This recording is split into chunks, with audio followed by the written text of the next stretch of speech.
তো ফাইনালি ও আজকে 12:30 নাগাদ চলে যাওয়ার কথা। তবে একটা ব্যাপার হচ্ছে, ও মোটামুটি আমার ডিউটিটা আমি অনেকটাই ফ্রি হয়ে গেছি। কিন্তু দেখো একটা পরিষ্কার কথা, যে দায়িত্ব আমি পালন করতে পারবো না, আবেগের বশে আমি সেই দায়িত্ব নেব না। আর এই হয়েছে আজকে আমাদের চিকেন। আমাদের এই বাইরে যে ট্রাভেল করার ব্যাপারটা, এটা আমাদের কাজের মধ্যে পড়ে, সুতরাং আমাদের সাথে তো যেতেই হবে। এই কাহিনীটা তোমাদের পরে বল। সেজন্য আমি সবটাই মনে করি প্রভুর মসজিদে যা হওয়ার হচ্ছে।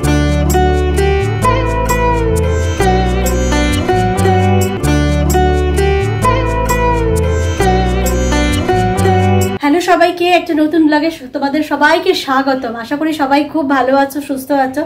আমাদেরও চলে যাচ্ছে, আমি চালিয়েই যাব, ওটা আমার বন্ধ হবে না। তো যাই হোক, এখন কিন্তু 11টা বাজে, বুঝতে পেরেছো? আমাদের কিন্তু স্নান, পুজো, ব্রেকফাস্ট সব হয়ে গেছে, চা খাওয়া হয়ে গেছে। আজকে চাটাও তোমাদের সাথে শেয়ার করা হয়নি, কারণ আমরা একটু ঘরের মানে অন্যরকম কাজ করছিলাম। অভিও একটু ওদিকে কাজ নিয়ে ব্যস্ত ছিল, ওই জন্য ব্লগটা একটু আমাদের দেরিতেই শুরু করা হলো। তাই এবারে যাবো হচ্ছে, সবচেয়ে যেটা কাজ হবে সেটা হচ্ছে আমার রান্নাঘরে যাওয়া, সবজি টবজি সব কাটতে হবে, রান্না বান্না হবে। এখনো কি রান্না করবো শুধু এইটুকুনি। অভি সকালবেলা বাজার থেকে আজকে একটু চিকেন নিয়ে এসে রেখেছে, এবার সেগুলোই সব তার সরঞ্জাম সব কাটতে হবে, রেডি করব, কারণ 11টা বেজে গেছে। আর যেটা সবচেয়ে বড় কথা, শুরু হয়ে গেছে কিন্তু গরম, মানে সেই থসথসানিটা না হলেও এখনই যদি এই অবস্থা হয়, মানে পর মুহূর্তে যে কি দাঁড়াবে সেটা বুঝতেই পারা যাচ্ছে যে সাংঘাতিক। আর আমাদের তো মোটামুটি বাড়িতে মনে হচ্ছে এখানেই গলে যাব। তো যাই হোক, আগে যাই এখন রান্নাঘরের রান্না টান্নার সব কাজগুলো সারি, তারপরে আবার তোমাদের সাথে শেয়ার করছি কি কি রান্না আজকে করছি। একে তো তোমরা অনেকেই ব্লগে দেখেছো, আর এর নাম হচ্ছে স্কুবি কিন্তু। হ্যাঁ, তো ফাইনালি ও আজকে এখন 11:35 মতো বাজে। তো ফাইনালি ও আজকে 12:30 নাগাদ চলে যাওয়ার কথা। তবে একটা ব্যাপার হচ্ছে, ও খুবই আমাদের কাছাকাছি একটা জায়গায় যাচ্ছে, একদম আমার বাড়ি থেকে বেরিয়ে কিছুটা দূরে। ওর যে ওনার আর কি ওকে নিয়ে যাচ্ছে। মাঝখানে দেখো না, বেচারার খুব হয়েছিল গো, মাথায় খুব জোর লেগেছিল, মাথা দিয়ে প্রচুর রক্ত বেরিয়েছে। এখন ওষুধ খেয়ে অনেকটাই ভালো আছে। বাচ্চাটা খুব মিষ্টি, আমার সাথে তো ভীষণ অ্যাটাচড ছিল, বুঝতেই পারছো। মন তো অবশ্যই খারাপ, কিন্তু দেখো এরকমভাবে, কারণ আমি যেহেতু রাখতে পারবো না, একবার এই ঘর, একবার ও ঘর, একবার সেই ঘর করে, তো ঠিক ভালো লাগে না। ওর একটা পার্মানেন্ট বাড়ি হওয়ার খুব দরকার। তো যাই হোক, ওর সোনাটা আজকে ফাইনালি যাচ্ছে অন্য বাড়ি। এখন 12টা এলাম, আমি জাস্ট চান করে আজকে অনেকটা লেট। কিছু সকাল থেকে কাজকর্ম ছিল, সেগুলো সারলাম, ছেড়ে তারপর গেছিলাম চান করতে। চান করে জাস্ট এলাম। এখনও আমার ঠাকুরের পুজো টুজো কিছু করা হয়নি, সেগুলো সারবো, তারপর আবার বাকি কাজকর্ম সারবো, এই মোটামুটি ব্যাপার। তারপর তো আজকে স্কুবি তো চলে যাবে, তোমার তো বললো শ্রী, সেটা তো একটা ব্যাপার আছে। যাই হোক, ওর একটা হওয়াটা খুব জরুরি, কারণ আমরা তো ফাইনালি রাখবো না, সুতরাং বেকার এখানে থেকে ওর এই টানা পড়েন একটা, ওর পক্ষে সেটা খুব ভালো জায়গায় আশা করি যেখানে আছে ভালোভাবে থাকবে। যাই হোক, আপাতত আমি ঠাকুরের কাজ সারি, তারপরে অন্যান্য কাজ করবো। শ্রী ওদিকে চলে গেছে মোটামুটি রান্নাবান্না সারতে। এখন 1:30 বাজে, আমি রান্না টান্না সেরে এখন একটু বিশ্রামে বসেছি 5-7 মিনিট। ভোগটা ছাড়লে ঠাকুরের, তারপরে আমরা খেতে বসবো। আর খাবারে কি করেছি তোমাদের বলছি। আচ্ছা, যা কেন জানি নেবে, সব কিছুটা খুব তাড়াতাড়ি গুছিয়ে হয়ে গেছে, রান্না বান্না সব কিছুটাই তাড়াতাড়ি হয়ে গেছে। শুধু খাওয়ার বেলা কারণ হচ্ছে খিদেটাও পাচ্ছে। যাই হোক, একটু বসে নিই 5 মিনিট। এখনো অবধি তো সেই গরমে মানে পাগল হওয়া ব্যাপারটা এখনো হয়নি, হলে যে কি অবস্থা হবে আমি ওই ভেবেই পাগল হয়ে যাচ্ছি। যাই হোক, একটু বসে তারপর তোমাদের খেতে বসছি, খাবারটা শেয়ার করি। বললাম তো কিছুক্ষণ বসে তো নিলাম, নিয়ে এখন মোটামুটি 2:10 হয়েছে, আমরা খেতে বসেছি। তো এই শুক্তোটা কিন্তু অল্প, এই কারণে এটা কালকে হয়েছিল, শুক্তোটা রয়ে গেছে। শুক্তো অনেকটাই হয়, তো একদিনে শেষ করা যায় না। এদিকে হচ্ছে একটু বাঁধাকপি করে নিয়েছি, আর এই হয়েছে আজকে আমাদের চিকেনটা আমরা একবেলারই করেছি আজকে। রাত্রিবেলা একটু অন্য কিছু খাবার ইচ্ছা আছে, রাত্রিবেলা চিকেনটা খাবো না ভাবছি। তো যাই হোক, এই হলো চিকেন, বাঁধাকপি, শুক্তো আর ভাত, ব্যাস এই লাঞ্চ আইটেম। এখন 6:10 মতো, আমরা একটু ছাদে। এখন ছাদ তো ওই ওরা নেমে গেছে, হ্যাঁ ওই যে থাকে ওরা বড়গুলো তো থাকে, তখন তো আমরা আসি না। মানে আমার ডিউটিটা ছিল বড়রা নেমে গেলেই আমি স্কুবিকে নিয়ে ছাদে আসতাম। তো যাই হোক, আস্তে স্কুবি চলে গেছে, তোমাদের তো বললামই। তো মোটামুটি আমার ডিউটিটা আমি অনেকটাই ফ্রি হয়ে গেছি, মানে সারাক্ষণ মোটামুটি 24টি ঘন্টা ওর সাথে তা দিয়ে যেতাম। ঘরে আছে তারা তো জানো, মানে একটা ঘরে একটা পোষ্য থাকলে তার পেছনে প্রচুর যায় আর কি, মানে সারাক্ষণ তার পেছনে। আর বাচ্চা অবস্থা তো আরো বেশি টিকটক করে, আর ওদের বাচ্চা বড়র মতো খুব একটা তফাৎ তো হয় না। ওদের বাচ্চা হয়তো দুরন্ত বড়টা বেশি থাকে, বড় হয়তো দুরন্ত বড়টা কারুর কমে না। কিন্তু ওদের জন্য ওদের ব্যাপারটা কি, ওদেরকে দেখো, আমি সত্যি কথা বলতে ঘরে রাখতে পারলাম না, সবচেয়ে হয়তো তোমরাও তার মধ্যে অনেকে হয়তো বলতে পারো, যখন এতদিন এইভাবে ছিল তাহলে তুমি কেন রাখলে না, বলতেই পারো। কিন্তু দেখো একটা পরিষ্কার কথা, যে দায়িত্ব আমি পালন করতে পারবো না, আবেগের বশে আমি সেই দায়িত্ব নেব না। দেখো আমাদের বেরোনো বলো বলো, তখন ওরা এতটাই একা ফিল করে, ওদের সবসময় একটা অ্যাটেনশন দেওয়ার খুব প্রয়োজন থাকে। এবার আমাদের বেরোনো মানে আমরা 3 জনই একসাথে বেরোই, মানে অভি, আমি আর মেয়ে ছাড়া আর কেউ নেই। তো সুতরাং আমি কার কাছে রেখে যাব বলতে পারো।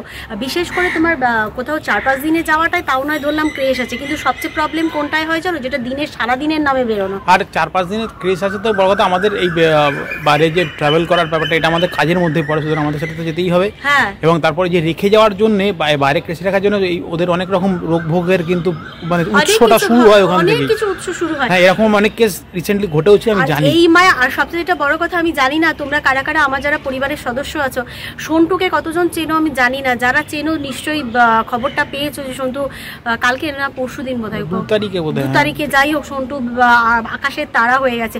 এবার মানে কত যত্ন সন্তুর ছিল, কতটা করছো, কিন্তু একটা সামান্য ছোট জায়গা থেকে আজকে সন্টু বেচারা কি হয়ে গেল। আর এই মায়া বড্ড বড় মায়া, মানে ও চলে যাওয়ার পর আমার ভেতরটা জানো তো হু করছে। মানে আমি কিন্তু প্রথম থেকেই জানতাম যে ও আমার ঘরে থাকবে না, আমার পার্মানেন্ট ভাবে ওকে রাখবো না, তাই আমার ভেতরটা হু করছে। তাহলে সন্টুর মানে বাড়ির লোকের যে কি অবস্থা আমি সেটা খুব ভালো করে বুঝতে পারছি। এ মায়া বড় কষ্টের মায়া। হ্যাঁ, সুতরাং বেকার যেটা হবে না সেটা করে তো লাভ নেই।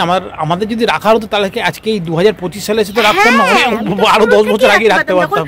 প্রথম লিও আসে, আমাকে লিওর বাবা আর কি আমাকে রিজুও বলেছিল দিদি একটা রাখতে পারো, তো আমি তখনই তো নিয়ে আর একটা রাখতেই পারতাম। আজকে বলে বহুদিন আগেই আমি রাখতে পারতাম, কিন্তু আমি জানি যে দায়িত্ব আমি পালন করতে, রেখে আমি কষ্ট দিতে পারবো না, অসম্ভব ব্যাপার। যাই হোক, একটু ছাদে একটুখানি দাঁড়াবো, তারপর নিচে গিয়ে বেশিক্ষণ দাঁড়ানো যাবেও না, খুব মশা হয়ে যায়, একটু পর থেকে নেমে যেতেই হবে। হ্যাঁ, তারপর নিচে গিয়ে দেখি সান্ধ্যকালীন খাওয়া দাওয়া কি হয়। এখন 7টা, আমি যাচ্ছি রুটি নেবো, প্লাস একটু সন্ধ্যাবেলায় চিড়ে ফিরে খাবে, সেগুলো একটু নেওয়ার ব্যাপার আছে।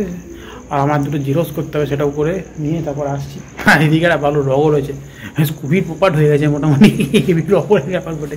তোমাদের এসে দেখাচ্ছি, এত কিছু হলো, এত কিছু বললাম এর আগে, পুরো ব্যাপারটাই একদম গন্ডগোল হয়ে গেছে আর কি। যাক, তোমাদের এসে বলছি কেসটা কি। আমরা সান্ধ্যকালীন খাবার নিয়ে বসে পড়েছি, ডায়েট চিড়ে। আজকে ডায়েট চিড়েই খাচ্ছি, আজকে একটু সন্ধ্যাবেলাটা হালকাই খাচ্ছি, একটু পরে কফি খাবো।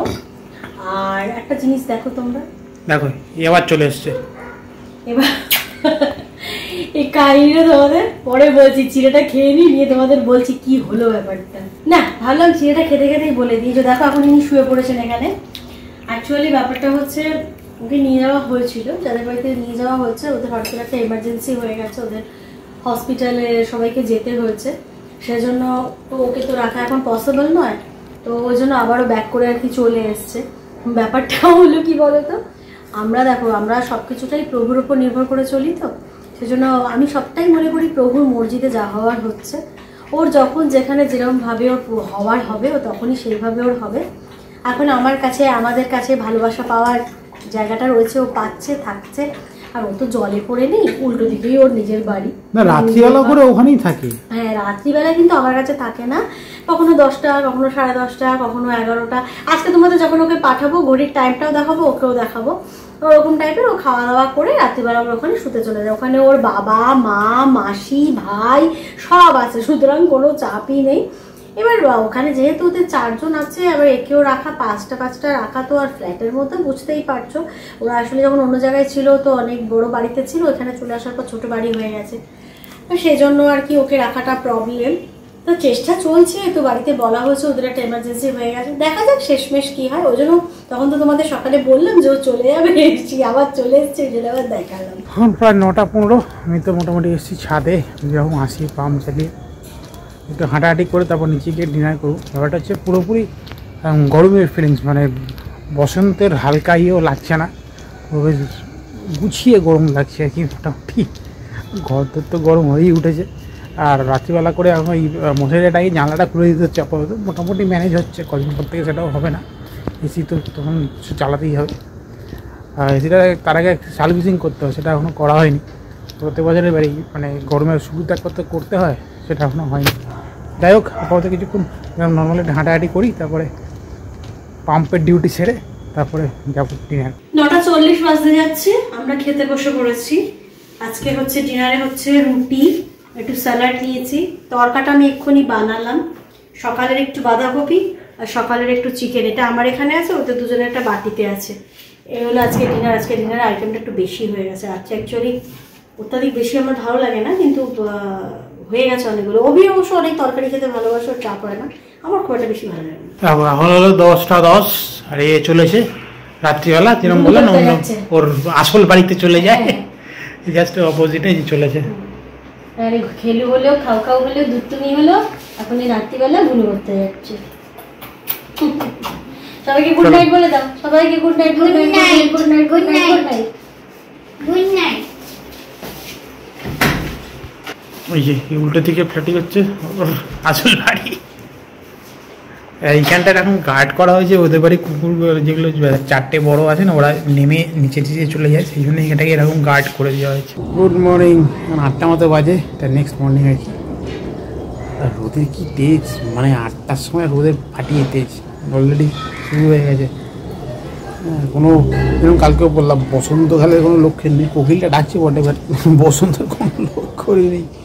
রোদের মোটামুটি তাড়ানো যাচ্ছে না, ঠিক আছে, মানে রোদের যথেষ্ট তেজ, যথেষ্ট তেজ হয়ে যাচ্ছে। যাই হোক, মোটামুটি জাস্ট উঠলাম একটু আগেই, উঠে জাস্ট ফ্রেশ হবো, মুখ পুরো ধোয়া হয়নি এখন, রেডি করে ফ্রেশ হয়ে চাটা খেয়ে তারপরে এরকম নর্মাল রুটিন একই আছে, এগুলো সারবো। শুয়ে উঠে মোটামুটি সব কাজকর্ম সারছে, তারপর যাই মুখগুলো ধুই, তারপরে চা নিয়ে ব্যাক করছে এগুলো। গুড মর্নিং সবাইকে। কারণ অভি গুড মর্নিং বলেছে, আমার বলা হয়নি, ওদিকের কাজ করছিলাম। এই চা বিস্কিট নিয়ে বসেছি, 1:30 বাজে। চা বিস্কিট খাবো, সোজা বাথরুমে ঢুকবো, স্নান করবো, তারপর যাবো ঠাকুর ঘরে, তারপর ব্রেকফাস্ট। এখন 9টা, আমি যাচ্ছি একটু মাছ নিতে হবে, মাছ নিয়ে তার জিনিসপত্র যা নেওয়া আছে সেগুলো নিয়ে এসে ব্রেকফাস্ট করে আমি একটু বেরোবো। এই মোটামুটি আপাতত প্ল্যানিং। আজকের প্ল্যান কিছু নেই, বাইরে যথেষ্ট গরম। গোলাদা জামাটা পরলাম, পরে মনে হচ্ছে ভুলই করলাম আর কি, যদি মানে সামনে কিছু দেখতে পাইনি বলে একটা হাতে পড়ে সামনে ছিল, নিয়ে চলে এসেছি পরে। যাই হোক, মাছটা নিয়ে আসি, নিয়ে এসে তারপরে যেরকম বললাম ব্রেকফাস্ট করে বেরোবো। আমি আগে ব্রেকফাস্ট করে বেরিয়ে যাবো, ওরা হয়তো ওদের একটু লেটি যাবে খেতে, সবাই ঠাকুর দেবে তারপরে। যাই হোক, ব্লগটা এমনি থাকলো, যদি কিছু ভালো লেগে থাকে অবশ্যই এটা লাইক করে দিও, যারা পরিবার সদস্য হবে তারা অবশ্যই চ্যানেলটা সাবস্ক্রাইব করে পরিবারের সদস্য হয়ে যাবে। চলো আজকের মতো এইটুকুই, দেখা হবে নেক্সট ব্লগে খুব তাড়াতাড়ি। সবাই ভালো থাকো, টিল দেন, টাটা।